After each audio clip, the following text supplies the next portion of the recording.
성도님들, 사람들은 뭐든지 혹은 누구든지 잘 되면 다 따라하려 합니다. 또 다 따라가려 하죠. 예를 들면 유명한 맛집이 있으면 다들 뭐 좀 배워서 프랜차이즈 내려고 하고요.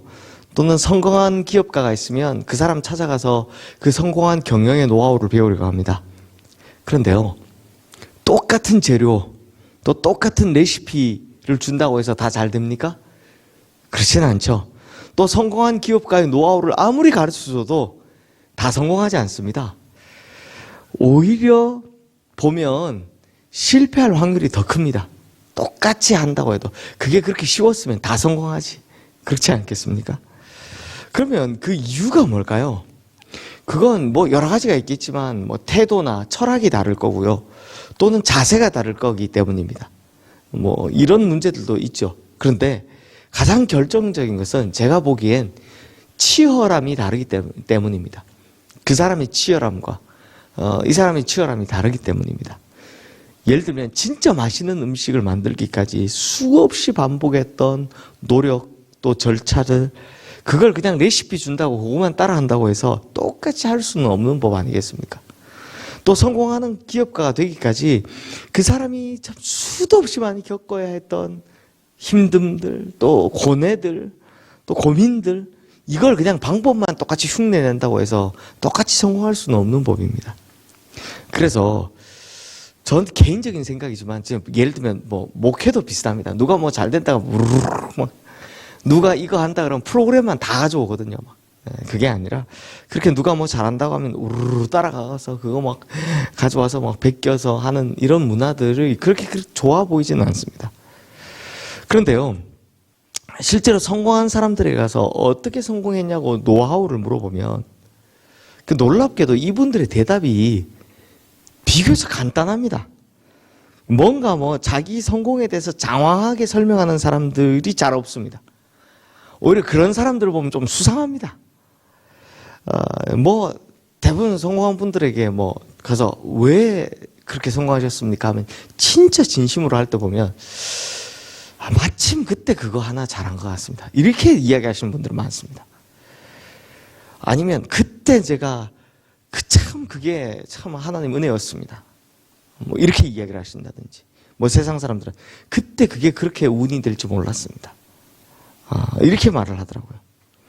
오늘 본문의 다윗도요, 내가 딱 그거 하나 잘해서 그랬던 것 같습니다. 라고 굉장히 겸손하게 자신의 성공하는 모습을 말하는 걸 볼 수 있습니다. 성도님들, 당시 다윗은요, 전쟁의 신과 같은 존재였습니다. 왜요? 전쟁에서 한 번도 진 적이 없으니까요. 전쟁의 신입니다. 그러니 다른 장군들 입장에서는 야, 도대체 당신의 노하우가 뭡니까? 당신은 어떻게 그렇게 계속해서 승리만 얻습니까? 당연히 이게 궁금했을 거고 이걸 물어봤을 겁니다. 사실 많은 사람들이 다윗의 그 승리의 비법을 배우려고 노력했을 겁니다. 하지만 다윗이요, 그들에게 특별히 해줄 말이 없습니다. 왜냐하면 다윗이 뭐 지금으로 치면 사관학교 같은 뭐 훌륭한 군사학교를 나온 것도 아니고 또 뭐 좋은 스승 아래서 뭐 좋은 뭐 방법을 뭐 배운 것도 아닙니다. 그러니까 제갈공명처럼 머리가 막 탁월해서 그런 것도 아니고요. 관우처럼요, 여포처럼 막 뛰어난 무력이 있어서 그런 것도 아닙니다. 뭐 지금의 미국처럼 뭐 최첨단 무기 다른 나라는 없는 뭐 그런 걸 가지고 있어서 그런 것도 아닙니다.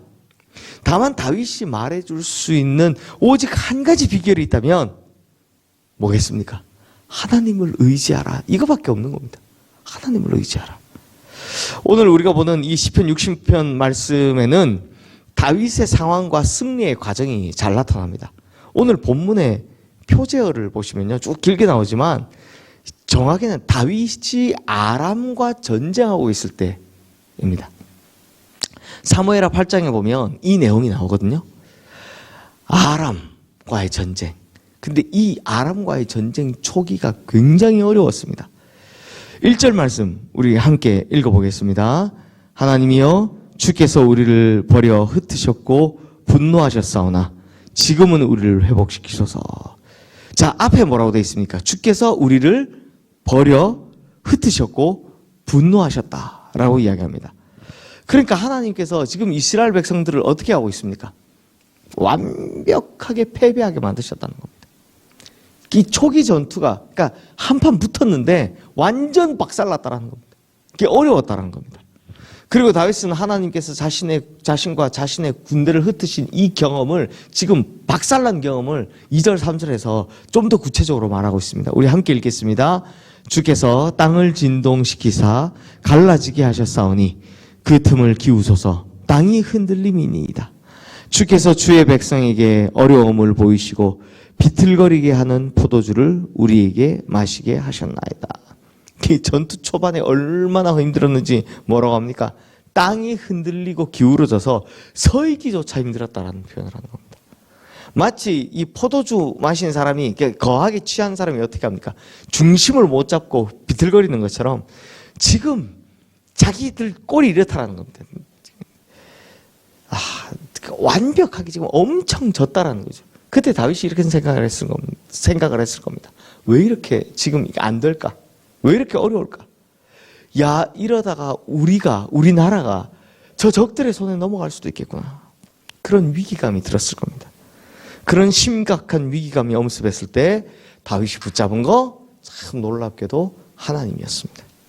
그리고 전투하는 군인들을 다시 세우고 하나님 앞에 서야 함을 고백하고 있습니다. 우리 4절 말씀 함께 읽겠습니다. 주를 경외하는 자에게 깃발을 주시고 진리를 위하여 달게 하셨나이다. 자, 하나님을 경외하는 자에게 이 깃발 뭡니까? 승리. 하나님을 경외하는 자에게 하나님께서 승리의 깃발을 달게 하셨다는 겁니다. 그러니까 다윗이 진단한 이스라엘 군대의 문제가 뭡니까? 하나님을 경외하는 걸 잊어버렸다. 이걸 진단한 겁니다.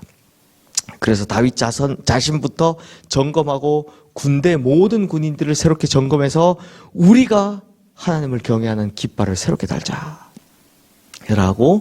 촉구한 거죠.